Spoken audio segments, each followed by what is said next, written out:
श्रीमद् वाल्मीकि रामायण के सुंदर कांड में चौथा सर्ग हनुमान जी का लंकापुरी एवं रावण के अंतःपुर में प्रवेश। इच्छा अनुसार रूप धारण करने वाले श्रेष्ठ राक्षसी लंकापुरी को अपने प्रक्रम से परास्त करके महातेजस्वी महाबली महान सत्वशाली वानर शिरोमणि कपि कुंजर हनुमान बिना दरवाजे के ही रात में 4 द्वारी फांद गए, लंका के भीतर घुस गए। कपिराज सुग्रीव का हित करने वाले हनुमान जी ने इस तरह लंकापुरी में प्रवेश करके मानव शत्रुओं के सिर पर अपना बायां पैर रख दिया। सत्गुण से संपन्न पवन कुमार हनुमान उस रात में परकोटे के भीतर प्रवेश करके बिखरे हुए फूलों से सुशोभित राजमार्ग का आश्रय लेकर उस रमणीय लंकापुरी की ओर चले। जैसे आकाश श्वेत बादलों से शोभित होता है, उसी प्रकार वह रमणीय पुरी अपने श्वेत मेघ सदृश ग्रहों से उत्तम शोभा पा रही थी। वे ग्रह अट्टहास जनित उत्कृष्ट शब्दों और वाद्य घोषों से मुखरित थे। उनमें वज्रों तथा अंशों के चित्र अंकित थे और हीरों के बने हुए झरोखे उनकी शोभा बढ़ाते थे। उस समय लंका श्वेत बादलों के समान सुंदर एवं विचित्र राक्षस ग्रहों से प्रकाशित हो रही थी। उन ग्रहों में से कोई जो कमल के आकार में बने हुए थे, कोई स्वस्तिक के चिन्ह के आकार से युक्त थे और किन्हीं का निर्माण वर्धमान संज्ञक ग्रहों के रूप में हुआ था।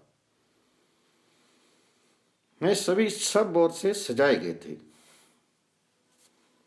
वानरराज सुग्रीव का हित करने वाले श्रीमान हनुमान श्री रघुनाथ जी की कार्य सिद्धि के लिए विचित्र पुष्प में आभरणों से अलंकृत लंका में विचरने लगे।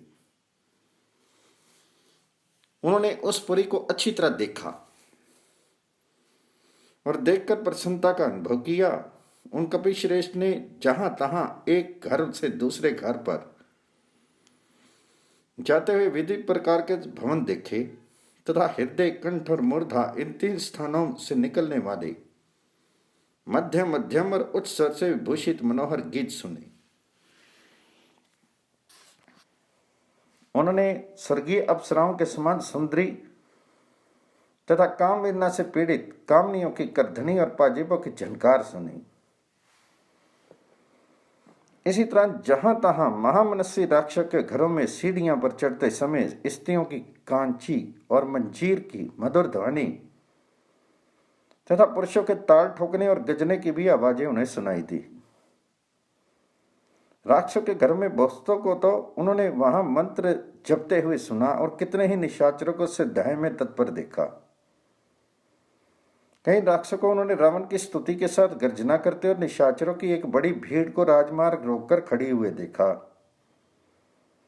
नगर के मध्य भाग में उन्हें रावण के बहुत से गुप्तचर दिखाई दिए। उनमें कोई योग की दीक्षा लिए हुए, कोई जटा बढ़ाए हुए, कोई मुंड मुंडाए हुए, कोई गोचर्म या मृग चरम धारण किए हुए, कोई नंग धड़ंग थे, कोई मुट्ठी भर कुशों को भी अस्त्र रूप से धारण किए हुए थे। किन्हीं का अग्निकुंड ही आयुध था, किन्हीं के हाथ में कूट या मुगदर था, कोई डंडे को ही हथियार रूप लिए हुए था, किन्हीं के एक ही आंख थी और किन्हीं के रूप बहुरंगे थे। कितनों के पेट और वक्षस्थल बहुत बड़े थे, कोई बड़े विकराल थे, किन्हीं के मुंह टेढ़े मेढ़े थे, कोई विकट थे और कोई बोने थे।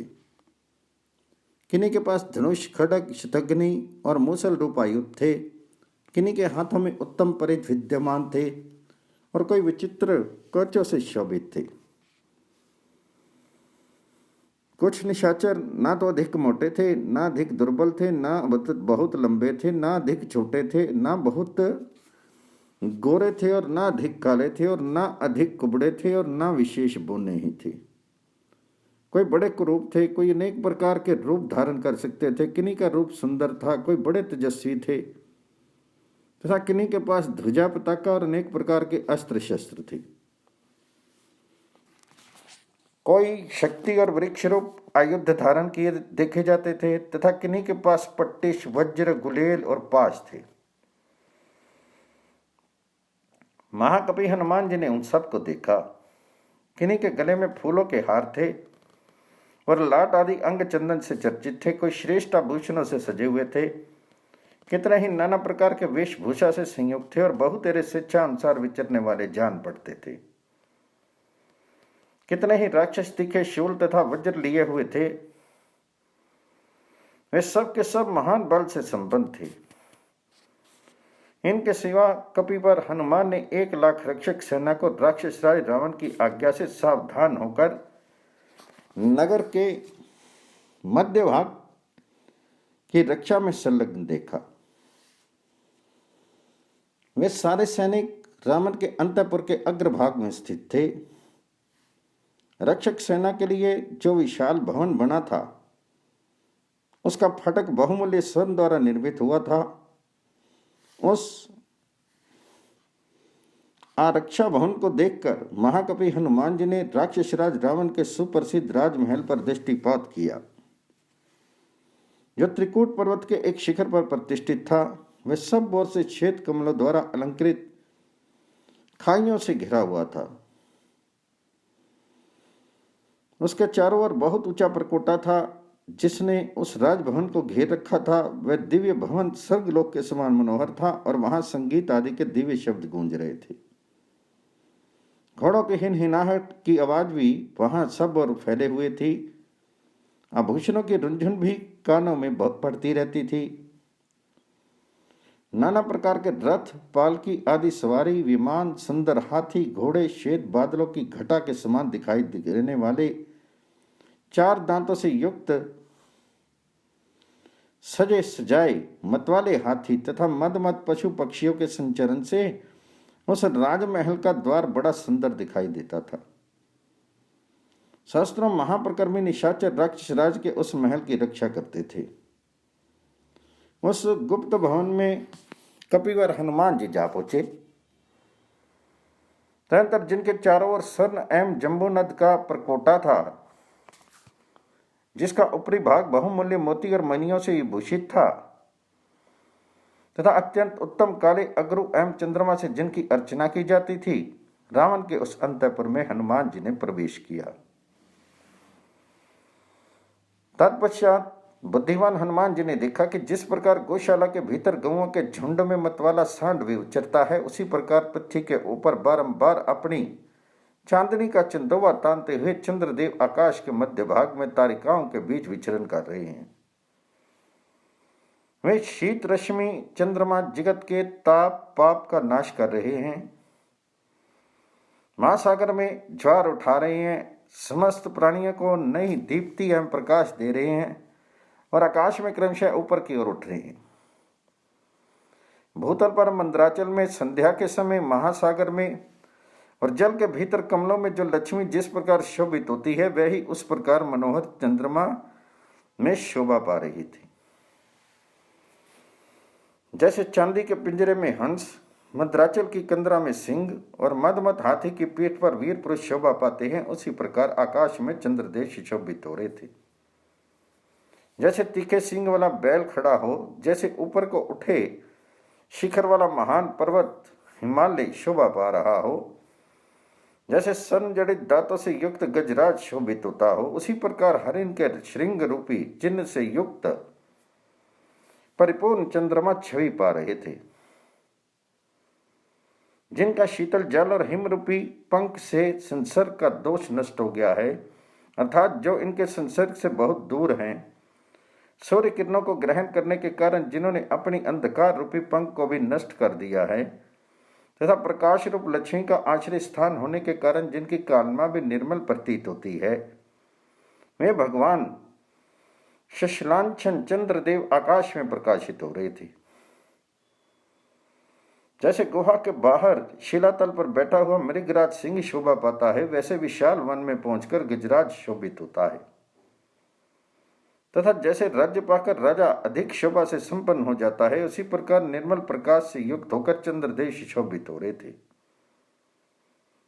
प्रकाश युक्त चंद्रमा के उदय से जिसका अंधकार रूपी दोष दूर हो गया है, जिसमें राक्षसों के जीव हिंसा और मांस भक्षण रूपी दोष बढ़ गए हैं, तथा रमणियों के रमन विषय के चित्त दोष पुण्य कलह निवृत्त हो गए हैं, मैं पूजनीय प्रदोष काल सर्ग सदृश सुख का प्रकाश करने लगा।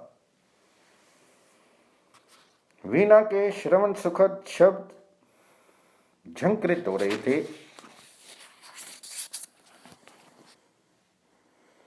सदाचारणी स्त्रियां पतियों के साथ सो रही थी तथा अत्यंत अद्भुत और भयंकर शील स्वभाव वाले निशाचर निशीत काल में विहार कर रहे थे।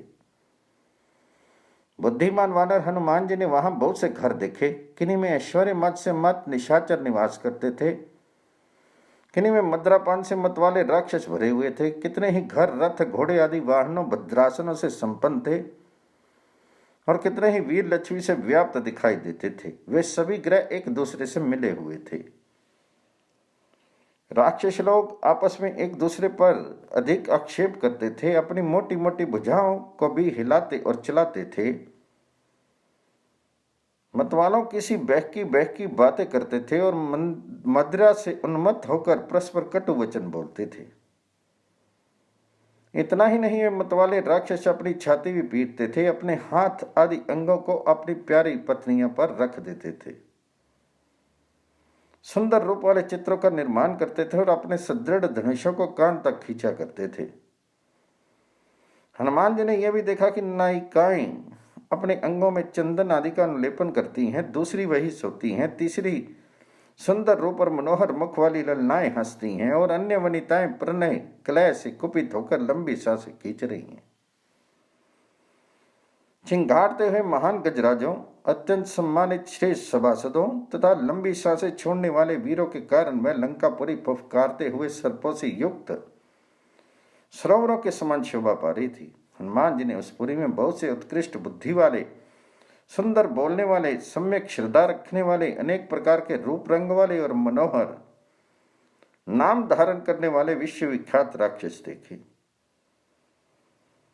वे सुंदर रूप वाले, नाना प्रकार के गुणों से संपन्न, अपने गुणों के अनुरूप व्यवहार करने वाले और तेजस्वी थे। उन्हें देखकर हनुमान जी बड़े प्रसन्न हुए। उन्होंने बहुत तेरे राक्षसों को सुंदर रूप से संपन्न देखा और कोई कोई उन्हें बड़े कुरूप दिखाई दिए। तदनंतर वहां उन्होंने सुंदर वस्त्र आभूषण धारण करने के योग्य सुंदरी राक्षस रमणियों को देखा, जिनका भाव अत्यंत विशुद्ध था। वे बड़ी प्रभावशालिनी थी। उनका मन प्रीतम में तथा मधुपान में आसक्त था। वे तारकाओं की भांति कांतिमती और सुंदर स्वभाव वाली थी। हनुमान जी की दृष्टि में कुछ ऐसी स्त्रियां भी आई जो अपने रूप सौंदर्य से प्रकाशित हो रही थी। वे बड़ी लजीली थी और आधी रात के समय अपने प्रीतम के आलिंगन पाश में इस प्रकार बंधी हुई थी जैसे पक्षिणी पक्षी के द्वारा आलिंगित होती है। वे सब के सब आनंद में मग्न थी।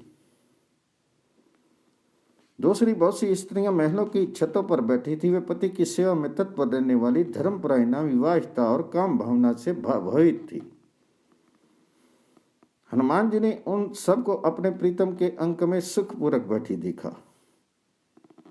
कितनी ही कामनियां सन रेखा के समान कांतिमती दिखाई देती थी। उन्होंने अपनी ओढ़नी उतार दी थी। कितनी ही उत्तम वनिताएं तपाए हुए सन के समान रंग वाली थी तथा कितनी ही पति वियोगिनी बालाएं चंद्रमा के समान श्वेत वर्ण वाली दिखाई देती थी। उनकी अंग कांति बड़ी सुंदर थी। अंतर्वानों के प्रमुख वीर हनुमान जी ने विभिन्न ग्रहों में ऐसी परम सुंदरी रमणियों का अवलोकन किया जो मनो और अभिराम प्रीतम का संयोग पाकर अत्यंत प्रसन्न हो रही थी। फूलों के हार से भूषित होने के कारण उनकी रमणीयता और भी बढ़ गई थी और वे सब की सब हर्ष से उत्फुल्ल दिखाई देती थी। उन्होंने चंद्रमा के समान प्रकाशमान मुखों की पंक्तियां, सुंदर पलकों वाली तिरछे नेत्रों की पंक्तियां और चमचमाती हुई विद्युत लेखाओं के समान आभूषणों की भी मनोहर पंक्तियां देखी। किंतु जब परमात्मा के मानसिक संकल्प से धर्म मार्ग पर स्थिर रहने वाले राजकुल में प्रकट हुई थी, जिनका प्रादुर्भाव परम ऐश्वर्य की प्राप्ति कराने वाला है, जो परम सुंदर रूप में उत्पन्न हुई प्रफुल्ल लता के समान शोभा पाती थी, उन कृष्णांगी सीता को उन्होंने वहां कहीं नहीं देखा था। जो सदा सनातन मार्ग पर स्थित रहने वाली, श्री राम पर ही दृष्टि रखने वाली, श्री राम विषय काम या प्रेम से परिपूर्ण अपने पति के तेजस्वी मन में बसी हुई तथा दूसरी सभी स्त्रियों से सदा ही श्रेष्ठ थी, जिन्हें विरह जनित ताप सदा पीड़ा देता रहता था, जिनके नेत्रों में निरंतर आंसुओं की झड़ी लगी रहती थी और कंठ उन आंसुओं से गदगद रहता था। पहले संयोग काल में जिनका कंठ श्रेष्ठ एवं बहुमूल्य निष्क अर्थात पदक से भूषित रहा करता था, जिसकी पलकें बहुत ही सुंदर थी और कंठ स्वर अत्यंत मधुर था, तथा जो वन में नृत्य करने वाली मुरली के समान मनोहर लगती थी, जो मेघ आदि से आच्छादित होने के कारण अव्यक्त रेखा वाली चंद्रलेखा के समान दिखाई देती थी, धूली धूसर संरेखा सी प्रतीत होती थी, बाण के आघात से उत्पन्न हुई रेखा चिन्ह सी जान पड़ती थी, तथा वायु के द्वारा उड़ाई जाती हुई बादलों की रेखा सी दृष्टिगोचर होती थी। वक्ताओं में श्रेष्ठ नरेश्वर श्री रामचंद्र जी की पत्नी उन सीता जी को बहुत देर तक ढूंढने पर भी जब हनुमान जी नहीं देख सके, तब वे तत्क्षण अत्यंत दुखी और शिथिल हो गई। फिर इच्छानुसार रूप धारण करने वाले कपिवर हनुमान जी बड़ी शीघ्रता के साथ लंका के 7 महले मकानों में स्वेच्छा विचरने लगे। अत्यंत बल वैभव से संपन्न वे पवन कुमार राक्षसराज रावण के महल में पहुंचे, जो चारों ओर से सूर्य के समान चमचमाते हुए सन में प्रकोटों से घिरा हुआ था। जैसे सिंह विशाल वन की रक्षा करते हैं, उसी प्रकार बहुत तेरे भयानक राक्षस रावण के उस महल की रक्षा कर रहे थे। उस भवन का निरीक्षण करते हुए कई कुंजर हनुमान जी मन ही मन हर्ष का अनुभव करने लगे।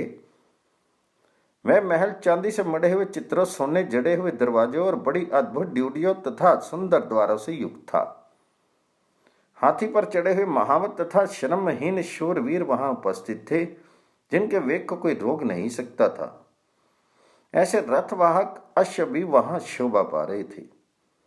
सिंह और बाघों के चमड़ों के बने हुए कवचों से वे रथ ढके हुए थे। उनमें हाथी दांत, स्वर्ण तथा चांदी की प्रतिमाएं रखी हुई थी। इन रथों में लगी हुई छोटी छोटी घंटिकाओं की मधुर ध्वनि वहां होती रहती थी। ऐसे विचित्र रथ उस रावण भवन में सदा आ जा रहे थे। रावण का वह भवन अनेक प्रकार के रत्नों से व्याप्त था। बहुमूल्य आसन उसकी शोभा बढ़ाते थे। उसमें सब और बड़े बड़े रथों के ठहरने के स्थान बने थे और महारथी वीरों के लिए विशाल वास स्थान बनाए गए थे। दर्शनीय एवं परम सुंदर नाना प्रकार के सहस्त्रों पशु और पक्षी वहां सब और भरे हुए थे।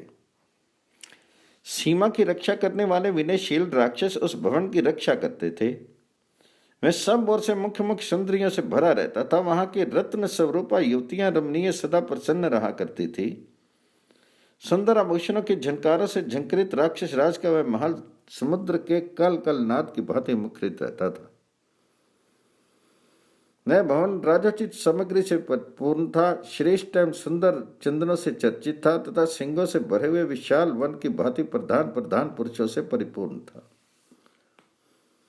वहां भैरी और मृदंग की ध्वनि सब और फैली हुई थी। वहां शंख की ध्वनि गूंज रही थी। उसकी नित्य पूजा एवं सजावट होती थी। पर्वों के दिन वहां होम किया जाता था। राक्षस लोग सदा ही उस राजभवन की पूजा करते थे। वह समुद्र के समान गंभीर और उसी के समान कोलाहलपूर्ण था। महामना रावण का वह विशाल भवन महान रत्न में अलंकारों से अलंकृत था। उसमें हाथी, घोड़े और रथ भरे हुए थे तथा वह महान रत्नों से व्याप्त था और अपने स्वरूप से प्रकाशित हो रहा था। महाकपि हनुमान जी ने उसे देखा। देखकर कपिवर हनुमान जी ने उस भवन को लंका का आभूषण ही माना। तदंतर वे उस रावण भवन के आसपास ही विचरने लगे।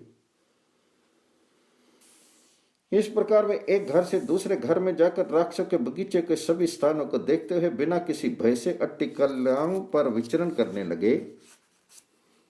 महान वेगशाली और प्रकर्मी और हनुमान वहां से कूदकर प्रहस्त के घर में उतर गए। फिर वहां से उछले और महापार्श के महल पर पहुंच गए। तंत्र में महाकवि हनुमान मेघ के समान प्रतीत होने वाले कुंभकर्ण के भवन में और वहां से विभीषण के महल में कूद गए। इस तरह क्रमशः वे महोदर, विरूपाक्ष, विद्योजिन और विद्युन्माली के घरों में गए। इसके बाद महान वेगशाली महाकवि हनुमान ने फिर छलांग मारी और वे वज्र, दष्ट, शुक तथा बुद्धिमान सारण के घरों में जा पहुंचे। इसके बाद वे वानर युद्धपति कपि श्रेष्ठ इंद्रजीत के घर में गए। वहां से जम्बूमाली और सुमाली के घर में पहुंच गए।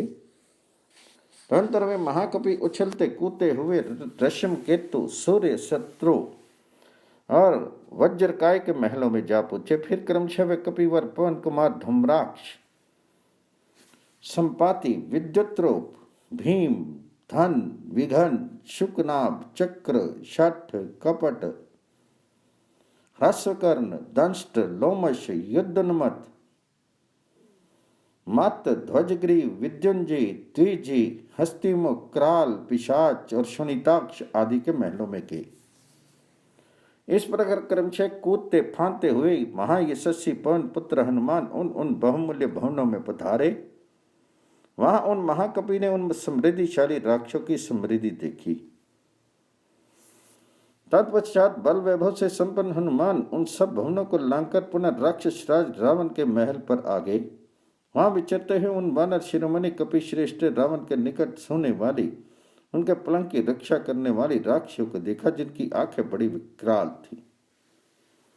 साथ ही उन्होंने उन राक्षस राज के भवन में राक्षसियों के बहुत से समुदाय देखे, जिनके हाथों में शूल, मुक्दर, शक्ति और तोमर आदि अस्त्र शस्त्र विद्यमान थे।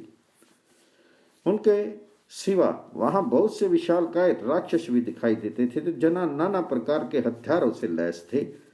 इतना ही नहीं, वहां लाल, सफेद और रंग के बहुत से अत्यंत वेगशाली घोड़े भी बंधे हुए थे। साथ ही अच्छी जाति के रूपवान हाथी भी थे, जो शत्रु सेना के हाथियों को मार भगाने वाले थे। वे सब के सब गज शिक्षा में शिक्षित, युद्ध में ऐरावत के समान प्रकर्मी तथा शत्रु सेनाओं का संहार करने में समर्थ थे। वे बरसते हुए मेघों और झरने बहाते हुए पर्वतों के समान मद की धारा बहा रहे थे। उनकी गर्जना मेघ गर्जना के समान जान पड़ती थी। वे समरांगन में शत्रुओं के लिए दुर्जय थे। हनुमान जी ने रावण के भवन में उन सब को देखा। राक्षस राज रावण के उस महल में उन्होंने राक्षसों की ऐसी सेनाएं देखी, जो जाम्बूनाथ के आभूषणों से भूषित थी। उनके सारे अंग सोने के गहनों से ढके हुए थे। वे प्रातःकाल के सूर्य की भांति दीप्त हो रही थी। पवन पुत्र हनुमान ने राक्षस राज रावण के उस भवन में अनेक प्रकार की पालकियां, विचित्र लतागृह, चित्रशालाएं, क्रीड़ा भवन, काष्ठ में क्रीड़ा पर्वत, रमणीय विलासगृह और दिन में उपयोग में आने वाली विलास भवन भी देखे। उन्होंने वह महल मंद्राचल के समान ऊंचा, क्रीड़ा मयूरों के रहने के स्थानों से युक्त, ध्वजाओं से व्याप्त, अनंत रत्नों का भंडार और सब ओर से निधियों से भरा हुआ देखा। उसमें धीर पुरुषों ने निधि रक्षा के उपयुक्त कर्मांगों का अनुष्ठान किया था, तथा वह साक्षात भूतनाथ, महेश्वर या कुबेर के भवन के समान जान पड़ता था। रत्नों की किरणों तथा रावण के तेज के कारण वह घर किरणों से युक्त सूर्य के समान जगमगा रहा था। वानर युद्धपति हनुमान जी ने वहां के पलंग, चौकी और पात्र सभी अत्यंत उज्जवल तथा जाम्बूनद स्वर्ण के बने हुए थे। उनमें मधु और आसव के गिरने से वहां की भूमि गीली हो रही थी। मणिमय पात्रों से भरा हुआ वह सुविस्तृत महल कुबेर भवन के समान मनोरम जान पड़ता था। नपुरों की झनकार, करधनियों की खनखनाहट, मृदंगों और तालियों की मधुर ध्वनि तथा अन्य गंभीर घोष करने वाले वाद्यों से यह भवन मुखरित हो रहा था। उनमें सैकड़ों टल्लिकाएं थी, सैकड़ों रमणियों से वह व्याप्त था। उनकी ड्योढ़ियां बहुत बड़ी बड़ी थी। ऐसे विशाल भवन में हनुमान जी ने प्रवेश किया। इस प्रकार श्री वाल्मीकि निर्मित आर्ष रामायण आदि काव्य के सुंदरकांड में चौथा, पांचवा, छठा सर्ग पूर्ण हुआ।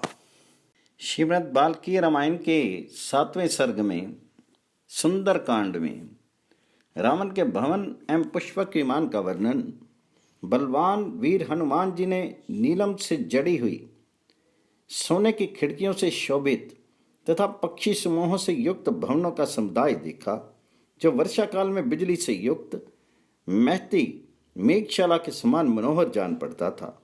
उसमें नाना प्रकार के बैठकें, शंख, आयुध और धनुषों की मुख्य मुख्य शिलाएं तथा पर्वतों के समान ऊंचे महलों के ऊपर मनोहर एवं विशाल चंद्रशालाएं देखी। कपिवर हनुमान जी ने वहां नाना प्रकार के रत्नों से शोभित ऐसे ऐसे घर देखे जिनकी देवता और असुर भी प्रशंसा करते थे। वे ग्रह संपूर्ण दोषों से रहित थे तथा रावण ने उन्हें अपने पुरुषार्थ से प्राप्त किया था। वे भवन बड़े प्रयत्न से बनाए गए थे और ऐसे अद्भुत लगते थे मानो साक्षात मैं दानव ने ही उनका निर्माण किया हो। हनुमान जी ने उन्हें देखा। लंकापति रावण के वे घर इस भूतल पर सभी गुणों से सबसे बढ़कर चढ़कर थे। फिर उन्हें राक्षस राज रावण का उसकी शक्ति के अनुरूप अत्यंत उत्तम और अनुपम भवन पुष्पक के विमान देखा, जो मेघ के समान ऊंचा, सन के समान सुंदर कांति वाला तथा मनोहर था। मैं इस भूतल पर बिखरे हुए सन के समान जान पड़ता था। अपनी कांति से प्रज्वलित सा हो रहा था। अनेकानेक रत्नों से व्याप्त, भांति भांति के वृक्षों के फूलों से आच्छादित तथा पुष्पों के पराग से भरे हुए पर्वत शिखर के समान शोभा पाता था। वह विमान रूप भवन विंध्योन्मालाओं से पूजित मेघ के समान रमणीय रत्नों से दैदीप्यमान हो रहा था और श्रेष्ठ हंसों द्वारा आकाश में ढोए जाते हुए विमान की भांति जान पड़ता था। उस दिव्य विमान को बहुत सुंदर ढंग से बनाया गया था। वे अद्भुत शोभा से संपन्न दिखाई देता था, जैसे अनेक धातुओं के कारण पर्वत शिखर, ग्रहों और चंद्रमा के कारण आकाश तथा अनेक वर्णों से युक्त होने के कारण मनोहर मेघ विचित्र शोभा धारण करते हैं। उसी तरह नाना प्रकार के रत्नों से निर्मित होने के कारण वह विमान भी विचित्र शोभा से संपन्न दिखाई देता था। उस विमान की आधार भूमि, आरोहियों के खड़े होने का स्थान सोने और मणियों के द्वारा निर्मित कृत्रिम पर्वतमालाओं से पूर्ण बनाई गई थी। वे पर्वत वृक्षों की विस्तृत पंक्तियों से हरे भरे रचे गए थे। वे वृक्ष फूलों के बाहुल्य से व्याप्त बनाए गए थे तथा वे पुष्प भी केसर एवं पंखड़ियों से पूर्ण निर्मित हुए थे। उस विमान में श्वेत भवन बने हुए थे। सुंदर फूलों से शोभित पोखरे बनाए गए थे। केसर युक्त कमल, विचित्र वन और अद्भुत सरोवरों का भी निर्माण किया गया था। महाकपि हनुमान जी ने जिस सुंदर विमान को वहां देखा उसका नाम पुष्पक था। वह रत्नों की प्रभा से प्रकाशमान था और इधर उधर भ्रमण करता था। देवताओं के ग्रहाकार उत्तम विमानों में सबसे अधिक आदर उस महाविमान पुष्पक का ही होता था। उसमें नीलम, चांदी और मूंगों के आकाशचारी पक्षी बनाए गए थे। नाना प्रकार के रत्नों से विचित्र वर्ण के सर्पों का निर्माण किया गया था और अच्छी जाति के घोड़ों के सुंदर ही समान अंग वाले अश्व भी बनाए गए थे। उस विमान पर सुंदर मुख और मनोहर पंख वाले बहुत से ऐसे विहंगम निर्मित हुए थे जो साक्षात कामदेव के सहायक जान पड़ते थे। उनकी पांखें मूंगे और सन के बने हुए फूलों से युक्त थी तथा उन्होंने लीलापूर्वक अपने बांके पंखों को समेट रखा था। उस विमान के कमल मंडित सरोवर में ऐसे हाथी बनाए गए थे जो लक्ष्मी के अभिषेक कार्य में नियुक्त थे। उनकी सूंड बड़ी सुंदर थी। उनके अंगों में कमलों के केसर लगे हुए थे तथा उन्होंने अपने सूंडों में कमल पुष्प धारण किए थे।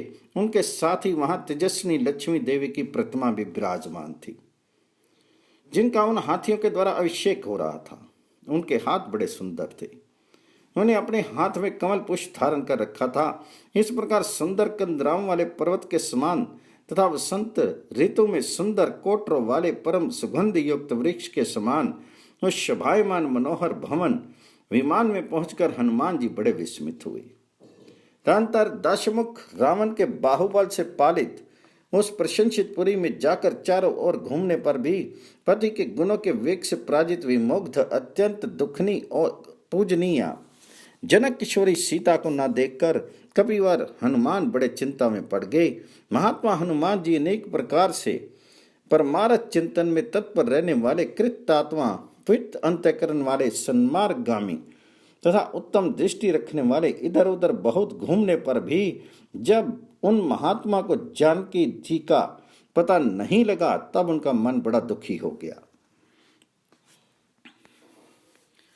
रावण के भवन के मध्य भाग में खड़े हुए बुद्धिमान पवन कुमार कपिवर हनुमान जी ने मणि तथा रत्नों से जड़ित एवं तपे हुए सन में गवाक्षों की रचना से युक्त उस विशाल विमान को पुनः देखा।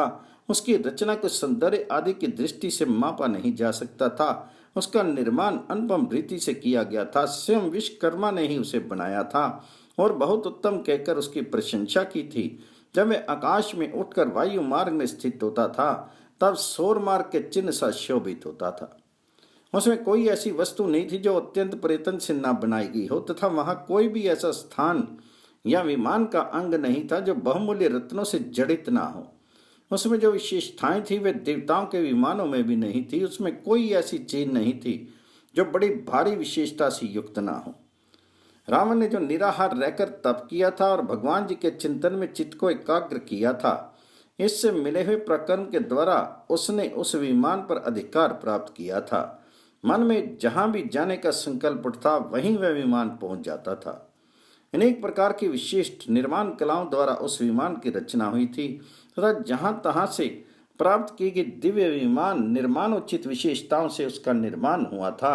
वह स्वामी के मन का स्मरण करते हुए बड़ी शीघ्रता से चलने वाला, दूसरों के लिए दुर्लभ और वायु के समान वेग पूर्वक आगे बढ़ने वाला था तथा श्रेष्ठ नंद महासुख के भागी बड़े चढ़े तप वाले पुण्यकारी महात्माओं का भी ही वह आश्रय था। वह विमान गति विशेष का आश्रय ले व्योम रूप देश विशेष में स्थित था। आश्चर्यजनक विचित्र वस्तुओं का समुदाय उसमें एकत्र किया गया था। बहुत सी शलाओं के कारण उसकी बड़ी शोभा हो रही थी। वह शरद ऋतु के चंद्रमा के समान निर्मल और मन को आनंद प्रदान करने वाला था। विचित्र छोटे छोटे शिखरों से युक्त किसी पर्वत के प्रधान शिखर की जैसे शोभा होती है, उसी प्रकार अद्भुत शिखर वाले उस पुष्पक विमान की भी शोभा हो रही थी। जिनके मुख मंडल कुंडलों से शोभित और नेत्र घूमते या घूरते रहने वाले निमेष रहित तथा बड़े बड़े थे, वे अपरिमित भोजन करने वाले महान वेगशाली आकाश में विचरने वाले तथा रात में भी दिन के समान ही चलने वाले सहस्त्रों भूतगण जिनका भार वहन करते थे, जो वसंत कालिक पुष्प पुंज के समान रमणीय दिखाई देता था और वसंत मास से भी अधिक सुहावना दृष्टि गोचर होता था। उस उत्तम पुष्पक विमान को वानर शिरोमणि हनुमान जी ने वहां पर देखा। लंकावर्ती सर्वश्रेष्ठ महान ग्रह के मध्य भाग में पवन पुत्र हनुमान जी ने देखा एक उत्तम भवन शोभा पा रहा है। ये बहुत ही निर्मल एवं विस्तृत था। उसकी लंबाई 1 योजन की और चौड़ाई आधे योजन की थी। राक्षस राज रावण का विशाल भवन बहुत सी अटल्लिकाओं से व्याप्त था। विशाल लोचना विधेय नंदिनी सीता की खोज करते हुए शत्रुसूदन हनुमान जी उस भवन में सब ओर चक्कर लगाते फिरे। बाल वैभव से संपन्न हनुमान राक्षसों के उस उत्तम आवास का अवलोकन करते हुए एक ऐसे सुंदर ग्रह में जा पहुंचे जो राक्षस राज रावण का निजी निवास स्थान था। 4 दांत और 3 दांतों वाले हाथी इस विस्तृत भवन को चारों ओर से घेर कर खड़े थे और हाथों में हथियार लिए बहुत से राक्षस उनकी रक्षा करते थे। रावण का वह महल उनके राक्षस जातीय पत्नियों तथा प्रकर्म पूर्वक हर कर लाई हुई राजकन्याओं से भरा हुआ था। इस प्रकार नार नारियों से भरा हुआ वह कोलाहलपूर्ण भवन नाके और मगरों से व्याप्त, तिमिंगलों और मत्स्यों से पूर्ण, वायु वेग से विशुद्ध तथा सर्पों से आवृत महासागर के समान प्रतीत होता था।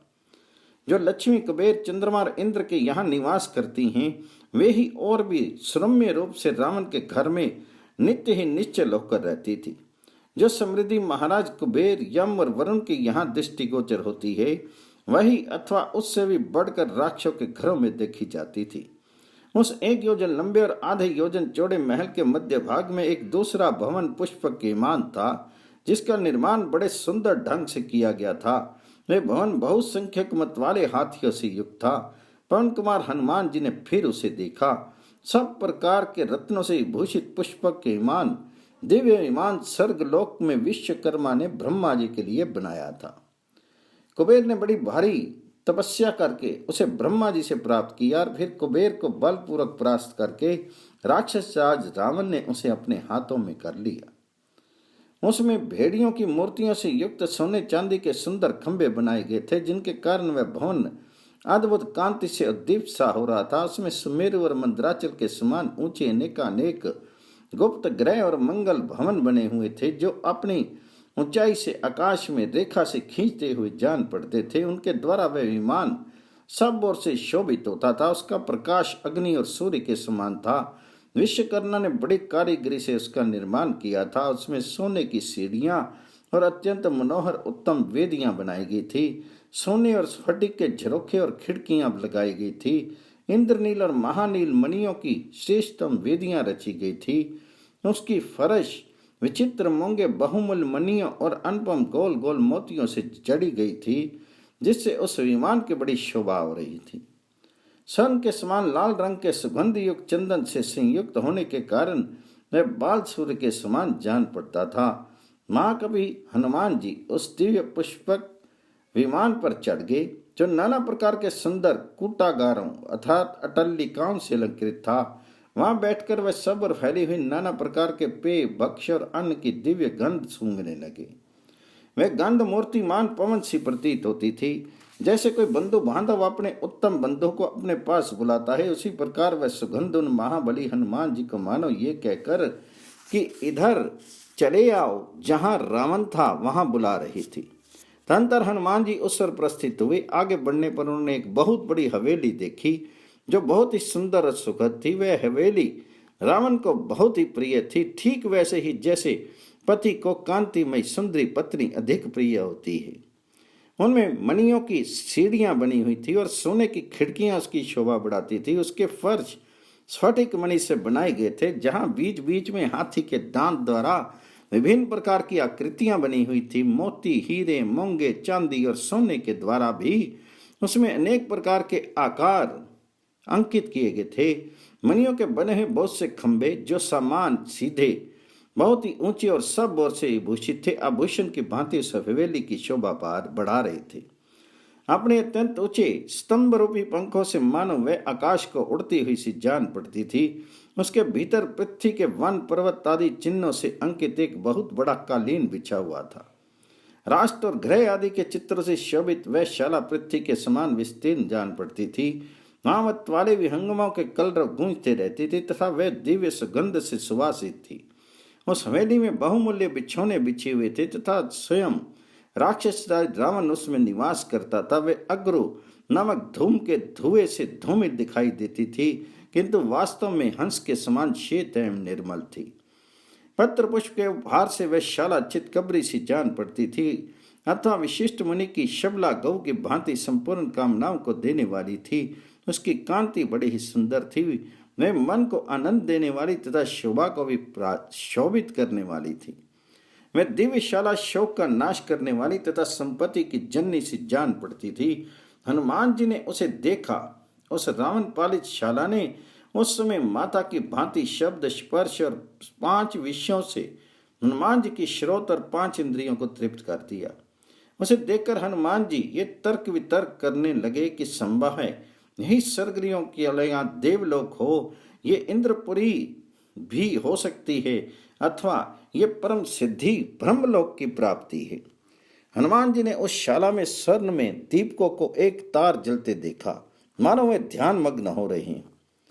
ठीक उसी तरह जैसे किसी बड़े जुआरी से जुए में हारे हुए छोटे जुआरी धन नाश की चिंता के कारण ध्यान में डूबे हुए से दिखाई देते हैं। दीपकों के प्रकाश, रावण के तेज और आभूषणों की कांति से वह सारी हवेली जलती हुई सी जान पड़ती थी। तंदर हनुमान जी ने कालीन पर बैठी हुई शस्त्र सुंदरी स्त्रियां देखी, जो रंग बिरंगे वस्त्र और पुष्पमाला धारण किए अनेक प्रकार की वेशभूषाओं से भूषित थी। आधी रात बीत जाने पर वह क्रीड़ा से उपरत हो मधुपान के मद और निद्रा के वशीभूत होकर उस समय गाढ़ी नींद में सो गई थी। उन सोई हुई शस्त्र नारियों के कटी भाग में अब करधनी की खनखनाहट का शब्द नहीं हो रहा था। हंसों के कलरव तथा भ्रमरों के गुंजारव से रहित विशाल कमल वन के समान उस सुप्त सुंदरियों का समुदाय बड़ी शोभा पा रहा था। पवन कुमार हनुमान जी ने उन सुंदरी युवतियों के मुख देखे जैसे कमलों की सी सुगंध फैल रही थी। उनके दांत थके हुए थे और आंखें मूंद गई थी। रात्रि के अंत में खिले हुए कमलों के समान उन सुंदरियों के जो मुखारविंद हर्ष से उत्फुल्ल दिखाई देते थे, वे ही फिर रात आने पर सो जाने के कारण मुदे हुए दल वाले कमलों के समान शोभा पा रहे थे। उन्हें देखकर श्रीमान महाकवि हनुमान ये संभावना करने लगे कि मतवाले भ्रमर प्रफुल्ल कमलों के समान इन मुखारविंदों की प्राप्ति के लिए नित्य बारंबार प्रार्थना करते होंगे, उन पर सदा स्थान पाने के लिए तरसते होंगे, क्योंकि वे गुण की दृष्टि से उन मुखारविंदों को पानी से अत्यंत होने वाले कमलों के समान ही समझते थे। रावण की वह हवेली उन स्त्रियों से प्रकाशित होकर वैसी ही शोभा पा रही थी जैसे शरद काल में निर्मल आकाश ताराओं से प्रकाशित एवं शोभित होता है। उन स्त्रियों से घिरा हुआ राक्षस राज रावण ताराओं से घिरे हुए कांतिमान नक्षत्रपति चंद्रमा के समान शोभा पा रहा था। उस समय हनुमान जी को ऐसा मालूम हुआ कि आकाश स्वर्ग से भोग विशिष्ट पुण्य के साथ जो ताराएं नीचे गिरती हैं, वे सब की सब मानो यहाँ इन सुंदरियों के रूप में एकत्र हो गई हैं, क्योंकि वहां उन युवतियों के तेज वरण और प्रसाद स्पष्टता सुंदर प्रभाव वाले महान तारों के समान ही शोभित होते थे। मधुमान के अनंतर व्यायाम, नृत्य, गान, क्रीड़ा आदि के समय जिनके केश खुलकर बिखर गए थे, पुष्पमालाएं मर्दित होकर छिन्न भिन्न हो गई थी और सुंदर आभूषण भी शिथिल होकर इधर उधर खिसक गए थे, वे सभी सुंदरियां वहां निद्रा से अचेत सी होकर सो रही थी। किन्हीं के मस्तक की सिंदूर, कस्तूरी आदि की बेंदियां पुछ गई थी, किन्हीं के नपूर पैरों से निकलकर दूर जा पड़े थे और किन्हीं सुंदरियां युवतियों के हाथ टूटकर उनके बगल में ही पड़े थे। कोई मोतियों के हाथ टूट जाने से उनके बिखरे दानों में से आवृत थी, किन्हीं के वस्त्र खिसक गए थे और किन्हीं की करधनी की लड़े टूट गई थी। वे युवतियां बोझ ढोकर थकी हुई अश्व जाति की नई बछेड़ियों के समान जान पड़ती थी। किन्हीं के कानल के कुंडल गिर गए थे, किन्हीं की पुष्पमालाएं मसली जाकर छिन्न भिन्न हो गई थी। इससे महान वन में गजराज द्वारा दली मली गई फूली लताओं के समान प्रतीत होती थी। किन्हीं के चंद्रमा और सूर्य की किरणों के समान प्रकाशमान हाथ उनके वक्षस्थल पर पड़कर उभरे हुए प्रतीत होते थे। वे उन युवतियों के वक्षस्थल पर ऐसे जान पड़ते थे मानो वहां हंस सो रहे हैं। दूसरी स्त्रियों के वक्षस्थल पर नीलम के हार पड़े थे जो कादम्ब नामक पक्षी के समान शोभा पाते थे, और अन्य स्त्रियों के रोजों पर जो सोने के हार थे वे चक्रवाक नामक पक्षियों के समान जान पड़ते थे। इस प्रकार वे हंस, कारंडव तथा चक्रवाकों से शोभित नदियों के समान शोभा पाती थी। उनके चिकन प्रदेश उन नदियों के तटों के समान जान पड़ते थे। वे सोई हुई सुंदरियां वहां सरिताओं के समान शोभित होती थी। घुंघरुओं के समूह उनमें मुकुल के समान प्रतीत होते थे। सोने के विभिन्न आभूषण भी वहां बहुसंख्यक स्वर्ण कमलों की शोभा धारण करते थे। सुप्त अवस्था में भी वासनावश होने वाली श्रृंगार और चेष्टाएं ही मानो ग्रह थे तथा यश कांति ही तट के समान जान पड़ते थे। किन्हीं सुंदरियों के कोमल अंगों में तथा आभूषणों की सुंदर रेखाएं नए गहनों के समान ही शोभा पाती थी। किन्हीं के मुख पर पड़े हुए उनकी झीनी साड़ी के अंचल उनकी नासिका से निकली हुई सांस से कंपित होकर बार बार हिल रहे थे। नाना प्रकार के सुंदर रूप रंग वाली उन रावण पत्नियों के मुखों पर हिलते हुए वे अंचल सुंदर कांति वाली फहराती ही पताकाओं के समान शोभा पा रहे थे। वहां किन्हीं किन्हीं सुंदर कांतिमती कामनियों के कानों के कुंडल उनके निश्वास जनित कंपन से धीरे धीरे हिल रहे थे।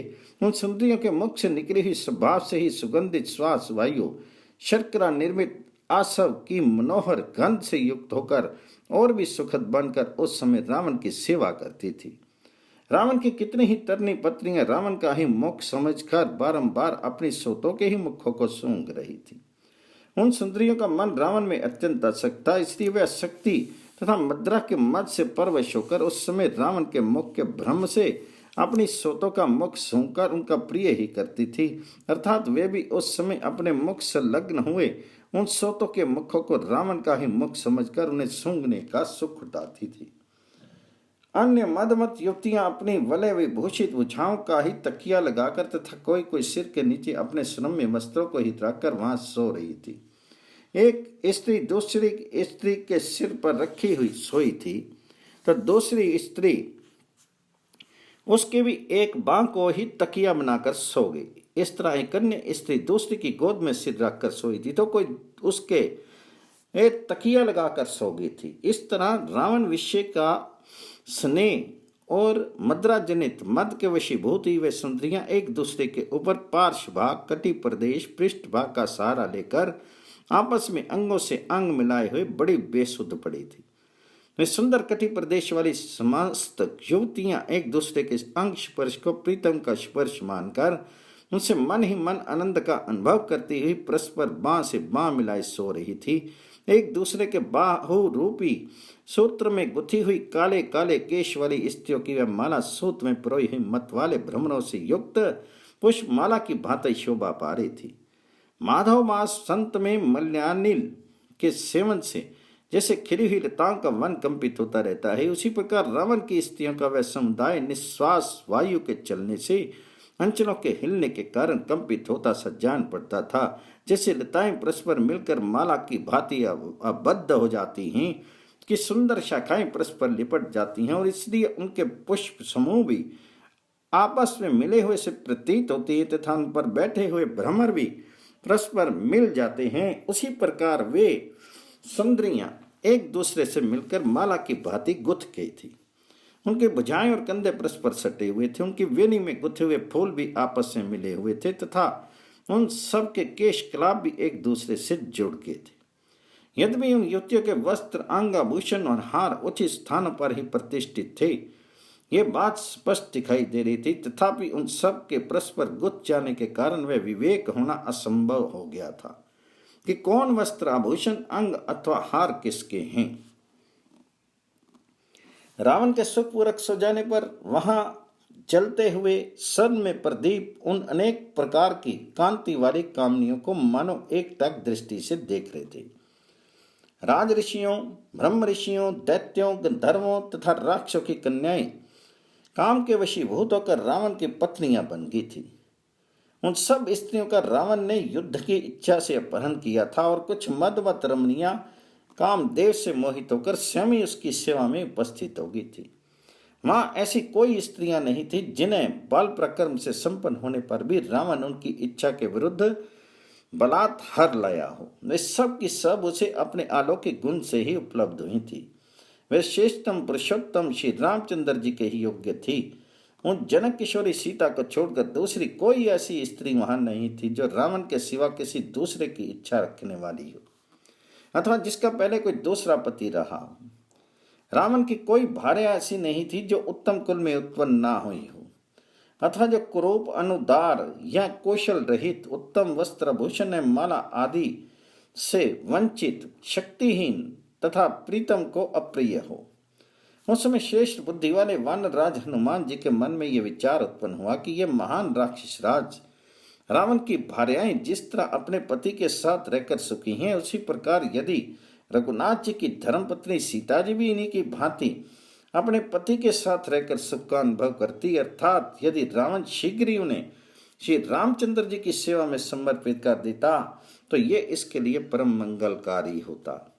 फिर उन्हें सोचा, निश्चय ही सीता गुणों की दृष्टि से इन सब की अपेक्षा बहुत ही बढ़ चढ़ कर है। इन महाबली लंकापति ने माया में रूप धारण करके सीता को धोखा देकर इनके प्रति ये अपहरण रूप महान कष्टप्रद नीच कार्य किया है। इस प्रकार श्री वाल्मीकि निर्मित आर्ष रामायण आदि काव्य के सुंदर कांड में 9वां सर्ग पूर्ण हुआ।